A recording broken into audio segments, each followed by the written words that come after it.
കൊട്ടിഘോഷിച്ചു വന്ന എക്സിറ്റ് പോളുകൾ അടപടലം പൊട്ടിപ്പോയ 2004-ഉം 2009-ഉമാണ് നമ്മൾ കണ്ടത്. 2009 പൊട്ടിയിട്ടില്ല, 2004 പരാജയപ്പെട്ടു. 2009 പക്ഷേ ഏറെക്കുറെ എക്സിറ്റ് പോളുകളുടെ അടുത്ത ഫലം തന്നെയായിരുന്നു ഉണ്ടായിരുന്നത്. ഇനി നമുക്ക് 2014 വലിയ ഭരണമാറ്റം ഉണ്ടായ സമയത്തെ എക്സിറ്റ് പോൾ ഫലം കൂടിയാണ് അറിയേണ്ടത്. 2014 ഫലമാണ് നമ്മൾ കുറെ കൂടി കൂടുതൽ എക്സിറ്റ് പോളുകളുടെ ഫലത്തിലേക്ക് എടുത്തിട്ടുണ്ട്. ആദ്യം നമുക്ക് CNN IBN നടത്തിയ ലോക്നീതി നടത്തിയ നോക്കുമ്പോൾ 276 NDAക്ക് അന്ന് പ്രവചിച്ചിരുന്നത്. ഏറ്റവും കൂടുതൽ NDAക്ക് തന്നെ പ്രവചിച്ചിരിക്കുന്നു.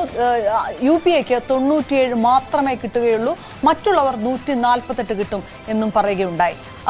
ഏകദേശം 270 തുടങ്ങി ഒരു 340 വരെ നമുക്ക് പരിശോധിച്ച് നോക്കിയാൽ അറിയാം. ഈ CNIBന്റെ India Today, News 18, Chanakya, Times Now, ABP News, India TV, C Voter, NDTV, CNIBN, CSDS, അങ്ങനെ പല കണക്കുകൾ വരുന്നുണ്ട്. ഇതിനകത്ത് ഈ റിസൾട്ട് എല്ലാം വരുന്നത് 272. എനിക്ക് തോന്നുന്നു ഏറ്റവും കുറവ് 272 മുതൽ 249 ന്യൂസ് ചാണക്യ മാത്രമാണ് ആക്ച്വൽ റിസൾട്ടിന് അടുത്തെത്തിയത്. 340 ന്യൂസ് ചാണക്യ അവിടെയും 340 എന്നുള്ള ഒരു വലിയ കണക്കിലേക്ക് എത്തിയിരിക്കുന്നു. UPയുടേത് ഏകദേശം 70 മുതൽ 148 വരെയാണ് നൽകിയിരുന്നത്. അവർക്ക് ലഭിച്ചത് പക്ഷേ 66 സീറ്റ്. ഒരു സർവേ പോലും ആ രീതിയിലേക്ക് സീറ്റ് കുറയുമെന്ന് പ്രവചിച്ചില്ല, അല്ലെങ്കിൽ അത് മുൻകൂട്ടി കോൺഗ്രസിന്റെ ഇത്രയും കുറയുമെന്ന്.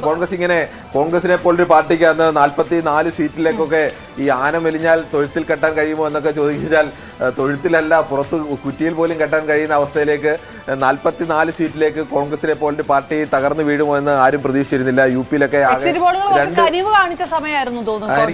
ചിലപ്പോൾ എക്സിറ്റ് പോൾ എടുത്തു കഴിഞ്ഞാൽ പോലും അവർക്ക് പോലും ഒരു അത്ഭുതം തോന്നാം. ആ തരത്തിലേക്കുള്ളതായിരുന്നു. അത്രത്തോളം തകർന്നു വീണ ഒരു തെരഞ്ഞെടുപ്പായിരുന്നു അത്.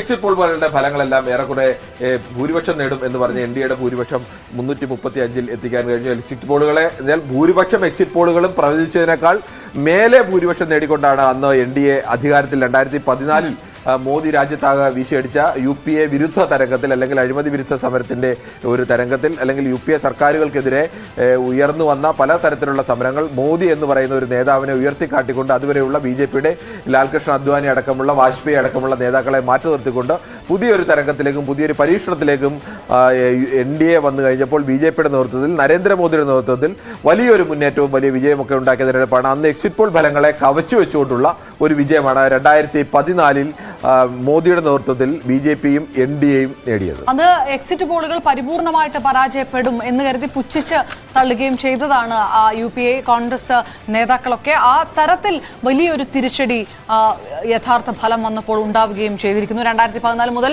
പിന്നെ അങ്ങോട്ട് മറ്റൊരു അധികാര യുഗം തുടങ്ങിയ ഒരു സാഹചര്യത്തിലേക്ക് ഇന്ത്യ കടക്കുകയും ചെയ്തിരിക്കുന്നു. അതാണ് 2014 ചരിത്രം. നമുക്കിനി